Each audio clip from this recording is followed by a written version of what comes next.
and welcome to another episode of When Push Comes to Shove. Today we are very, very lucky to have with us Sarah Schmid, and we got Carly today as well, so there's going to be three of us talking. So Sarah, would you like to tell us a bit about yourself and your past and what you've done as a free birther? The floor is yours. Yeah, I'm 39 years old now. And when I was young, I studied medicine, and I was pregnant with my first one in my last year of medical school. And in Germany, I'm from Germany, the last year of medical school is basically working in a hospital in different areas. And one area you can choose, so I chose labor and obstetrics because I was interested in how birth is done in the hospital. And I saw a lot of things that I thought, I can imagine giving birth, but not in this environment and under these conditions. It was just everybody else was deciding what had to happen, and the mother didn't have anything to say, and I didn't feel like I wanted to do it this way. So for my first birth, I hired a midwife, a home birth midwife, and yeah, she was experienced, and I thought, yeah, everything is fine. The hospital was only 5 minutes away, so in case something happens, everything was safe. And my birth came, and on the day of my birth, my midwife was at another birth. And her colleague came, and I barely knew her. Maybe I had seen her 2 times or something, but I didn't feel comfortable with her. And we just told them the birth is going to be today probably, but nobody has to come. But she came, and it already felt like she's not respecting our wishes. But then she was there, and contractions picked up, and she stayed, and I was like, I'll get through this somehow. But yeah, somehow didn't really work so well. I had labor stalled for a few hours, and it was really painful. And finally, my midwife came, and the baby was born healthy, and everything was fine. But afterwards, I thought a lot about it, and I realized that just the presence of a stranger that I didn't feel comfortable with changed the course of my birth. And so later, when I was pregnant again with my second child, I decided I didn't want to take this risk anymore, having somebody there that disturbs my birth. So in the meantime, we had moved to Sweden, and in Sweden there are almost no home birth at all, and you have to pay it completely yourself. Anyway, I checked for the next home birth midwife that was close to me, and she was 1 hour away by car. And yeah, I was thinking, maybe she doesn't make it to my birth. Maybe she doesn't like my plans. I had planned to birth outside, and because I like to be outside, and I can relax nicely when I'm there. Was a forest. We had a house, and I planned to give birth in the forest. And I thought, and in the end, I decided I'm gonna do it on my own. And even prenatal care, I didn't go to a doctor or anything. I just did it myself because it just felt right. With my first pregnancy, I had been to the doctor and the midwife and had so many checks, and it was always like, we're going to find something that's wrong. And it was always before the appointments, I was nervous, and it took me a few days to recover from these appointments. So I really felt relieved when I decided just to skip all this stuff and do it myself, what I felt maybe I could do or should do. And did you have any issues with social services? Did you get reported at all? Because that seems to happen a lot. If you don't follow their guidelines and what they want you to do, they seem to involve social services. That seems to be the story we're hearing in the UK. Did you have any problems there? I didn't have problems with this. They didn't know I was pregnant, so nobody could bother me. And also in later pregnancies, it was never an issue. Once it was an issue a little bit, because when I was pregnant with the last time with twins, I went to the hospital one time because I was suspecting twins and I wanted a confirmation that they are twins. So I wanted to get an ultrasound. And this doctor sent a state midwife to me to tell me how dangerous it was to birth twins at home, because yes. Oh, wow. Because because he knew that I had given birth to my other babies at home alone. So he felt obligated to send me somebody to tell me you're dangerous. But that was everything. So otherwise they left me, and I had my twins at home too. We saw the video, and it was incredible. What an amazing birth, and your children coming down when the babies were born. It was just beautiful. I mean, in fact, there is a question I have about that. I'm sure I saw, was it your husband cut the cord without clamping? I really wanted to know. What happened there? Yeah, I noticed that. Yeah, the cord already looked white, so I thought maybe it had stopped pulsing, but I had not considered that it was so short, that it was so stretched out, that maybe that's why it already looked like the blood flow had stopped. And when we cut it, then there came some blood. Yeah. And until I noticed, maybe 2 minutes or so went by. So yeah, but it stopped anyway. So it was not very beautiful. Well, it looked beautiful to me. So tell me, what made you decide to journal this in video form? What made you decide to put yourself out there? Because it's so brave of you, because so many people would give you, bad comments, and you get a lot of backlash from this. What made you brave enough to just put yourself out there on the internet for everyone to see? Yeah, I think every woman deserves a good birth, and I thought it was not fair to just keep it to myself, to have a good birth myself. But every woman has a right to have a good birth. But if they only watch TV and see these births in the hospitals, and they've never seen it any other way, then they don't get this idea themselves, and they should have the chance to decide how they want to birth. And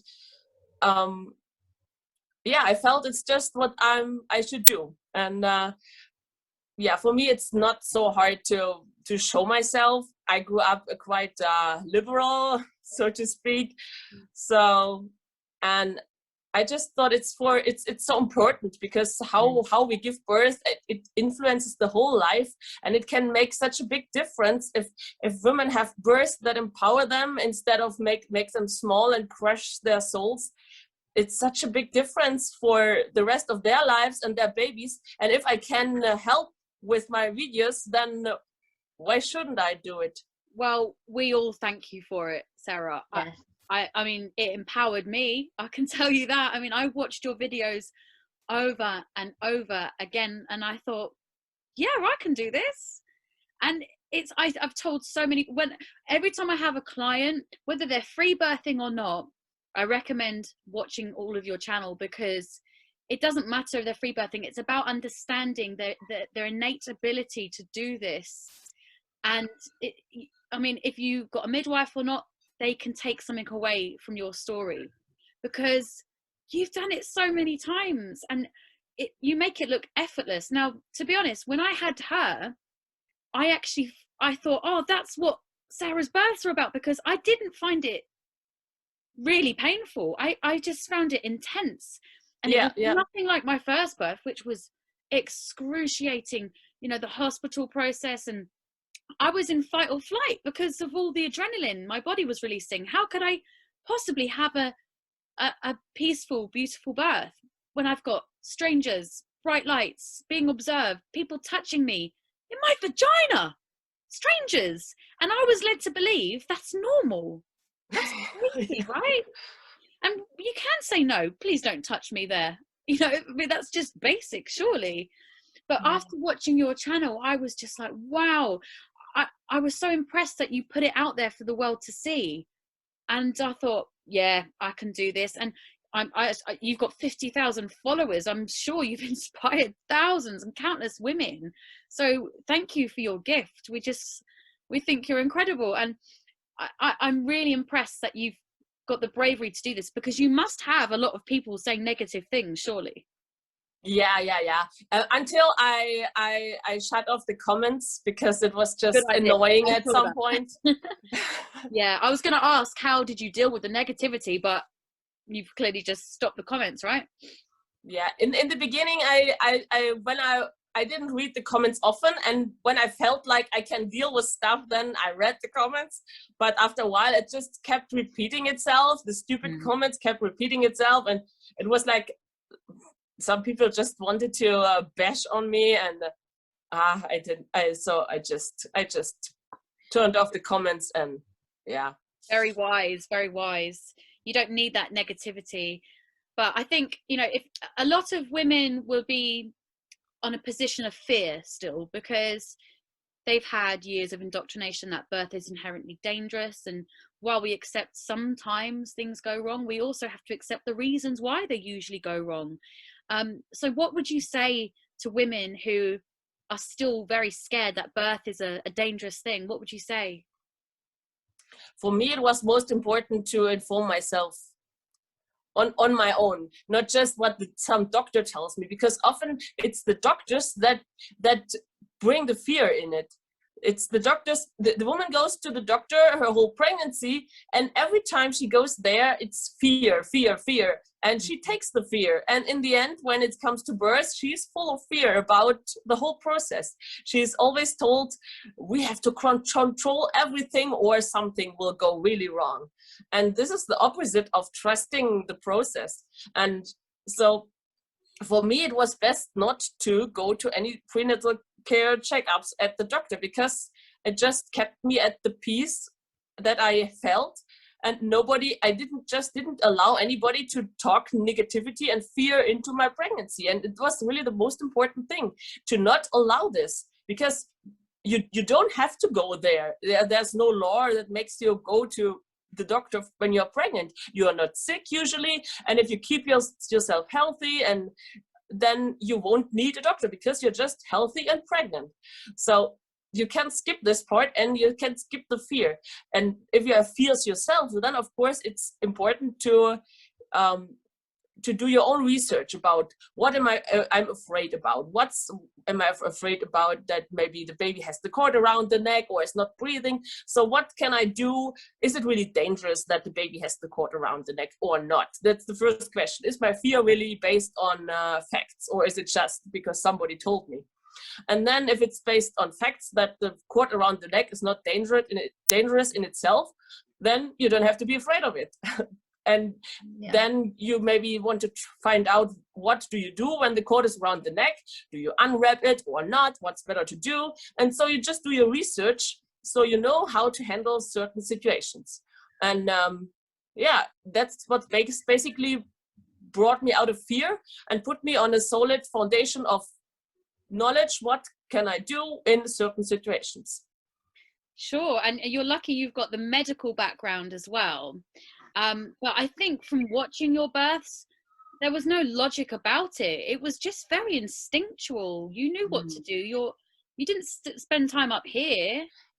No. Very, very base, weren't you? I mean, it was beautiful to watch. I mean, do you have a favorite birth? Do you have a birth that you look back on in particular and go, wow, that was incredible? Oh, it's hard to say, because every birth was special. Of course. And I especially like the birth outside in the garden when it was warm, because it was such a beautiful day. And it was just like I had imagined. Wow. I hadn't imagined that he would drop on the grass, no? But otherwise it was just perfect. Because I like to be outside, and I like to look into the sky, and it just makes me relax. And it's a real fairy tale, your births. They are wonderful. Would you describe your births as painful at all? I had birth number 4 was more painful than, so birth number 4, the birth number 1 with the midwives was the most painful. But quite painful was also birth number 4. But the others. Was your baby in a difficult position? Hmm? Was your baby in a difficult position with birth? No, I'm not quite sure. I think my pelvis was not very well aligned at that time, because I had problems with tensions and with my jaw, and I had when I was pregnant with her, I translated a book, so I was sitting a lot, and so I was not in the best physical shape, I think, and I think that made it a little more for sure uncomfortable. Yeah. Wow. I'm like, Carly, have you got any questions? Because I've got loads flying around my head, and I'm trying to get them out as and when I'm feeling them. But there's just so much we can talk about. And yeah, Carly, is there anything you want to ask?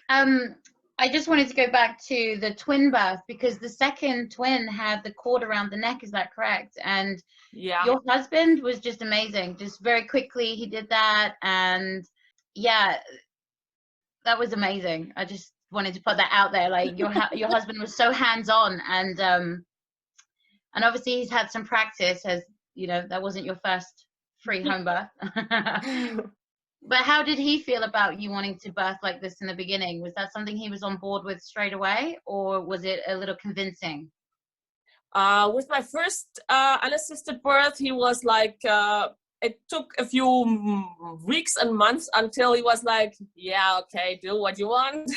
But I could feel that he was not, he had his fears from the first birth, and I had them too, because in the first birth I had the labor stalled for a few hours, and the head hadn't really turned in the right position, and the midwives were talking about maybe we have to go to the hospital to get a C-section if the baby doesn't turn right. And so before the second birth I had these fears it could happen again, and he had the same thoughts. So but after the first birth, the first free birth, when he saw that everything went fine and I just did it, then he trusted for the next birth. So he had no reservations anymore. What was your quickest labor? My quickest labor, I think it was the second free birth and baby number 3. So it took maybe until I realized that birth was happening, and until he was born, I think it was 1 hour or so. Wow. So because because all my other babies, they are born after their due date, and he was born exactly on the due date, and I just didn't expect this to happen so quickly.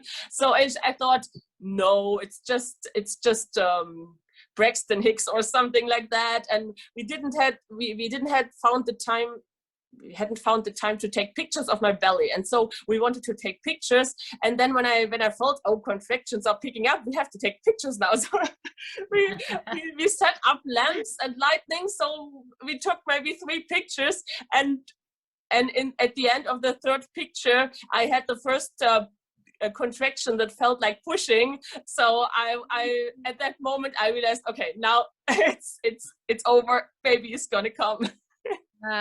No, I thought my baby was quick. She was 3 hours from when I felt a very, very strong contraction, but I wasn't expecting it, because my first baby was 12 years ago. So I thought my body's never done this before naturally, because I was induced for my first baby, and I was in established labor for 23 hours and 20 minutes. So I assumed, or maybe it's going to go on a lot longer. My body can't remember what's going on. It's been such a long time. But I was clearly very relaxed, because she popped out very quickly. And she came out like Superwoman compound. It was lovely. How did you find your twin birth? Was it very different to your other births?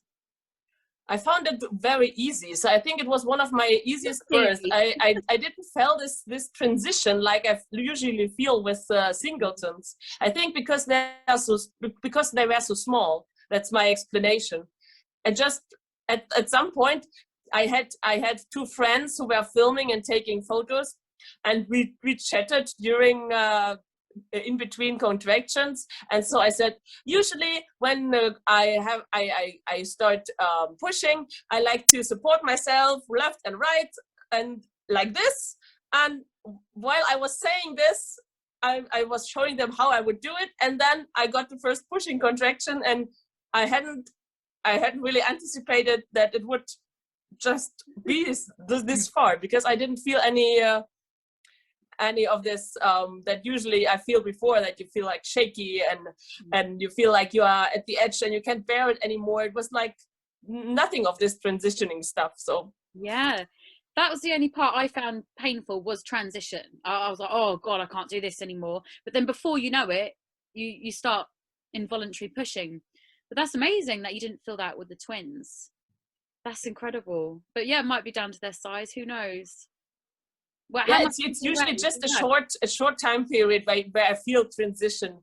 But in this birth, I didn't feel it at all. So I would prefer to have twins again, to do the twin birth again. But the part after that, I would still like just one, because it's just double the work.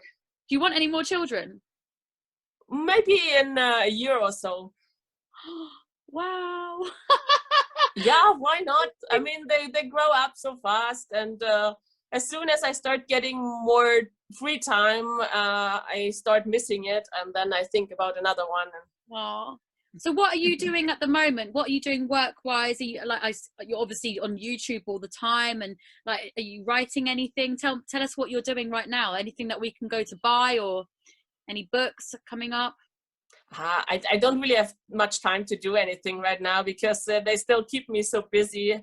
So I just do a video here and there, and I have my groups on Facebook and Telegram that I have to maintain. And yeah, well, I mean, all that is just, I love watching your channel. It's not just about birth, it's everything, and you're so informative, and I hope more people will come and see your channel. I mean, you've got a lot of followers, but it'd be nice if the mainstream start to catch on to your ideas. It's not even, it's just very basic, isn't it? It's like being what it is to be human, and to listen to your body, and every aspect in life. It's a beautiful way to think, and hopefully more people will start to see that it's not a scary, inherently dangerous process, and hopefully we can start to educate people that your body will work perfectly well. It's so unlikely something will go wrong, and I say that in inverted commas, because you know, it hardly ever happens. Yeah, and it's just a lie. It's just a lie that society plants in women's heads, and they go with it, and it makes so much pain, and there's so much that is not necessary to suffer, and just because of a lie, and yeah, it's not necessary. And you know, I was watching a good series last night, which I really love, but then the childbirth aspect came into it, and of Hollywood being Hollywood, I was like, oh, for God's sake. Push. I was like, oh yeah. I cannot watch this. And all like the mums, like there was a scene where this woman's at a baby shower, and her friends are going, you're gonna tear from hole to hole, they're gonna cut you, they're gonna do this. I'm like, no wonder people think it's dangerous, when that is the mainstream narrative. What you do should be the mainstream narrative. But I have noticed any clients of mine that just surround themselves with stories like yours, they don't have a problem. That's what I've noticed so far anyway. I mean, if you just assume your body's going to do its job, like you assume that you're able to sleep at night, you assume you can cough, you assume you can sneeze, you don't stop to go, how do I do this? If you just tune in to your primal, into your base, it's very simple. And it is good. I mean, there's a lot of people that free birth isn't for them. And right now, there's a lot of free birth happening because they feel like they have no choice, and no choice is not a choice. You know, choosing a COVID hospital or free birth, that's not an option. That's why we need independent midwives, and we need people to be able to support, because not everyone wants to do that alone, and I understand that. But to take women's choices away from them, we're not doing home births anymore because of COVID, or you can't have a home birth because you're high risk. That's not a choice. No, exactly. So that's our message. Anyway, we need to get that across, that you do indeed have a choice, and you can ask to read their guidelines. You can ask to see evidence-based information. You're not on trial. It's not up to you to say my body works well. It's up to them to prove it doesn't. Yeah. That's what I think. So Carly, have you got anything you want to add? Any more questions? I just want to thank you so much, Sarah, for sharing your births. I watched them last night with my daughter. She's 5 years old, and she was just amazed and in awe. And I think it's so important what you've done. And to thank you for everyone's daughters and for everyone who is going to give birth, to have the chance to see a birth like yours. Because even as doulas, we don't get to see births like that all of the time. And it's such a learning experience, and it's so beautiful. And I really, really, really thank you for sharing that with everybody through your channel. And I hope everybody goes and watches Sarah's births, because they're just amazing. Yeah, you can't miss it. It's fabulous. I mean, talk about awe-inspiring. It will fill you with confidence. So everyone, go to Sarah's channel. I will put it in the description below. And Sarah, I'm sure you're going to upload this on your channel too. So yeah, when push comes to shove, we are delighted to have you.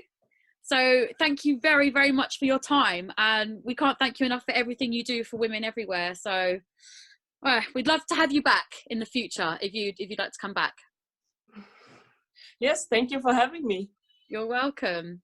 Thank you.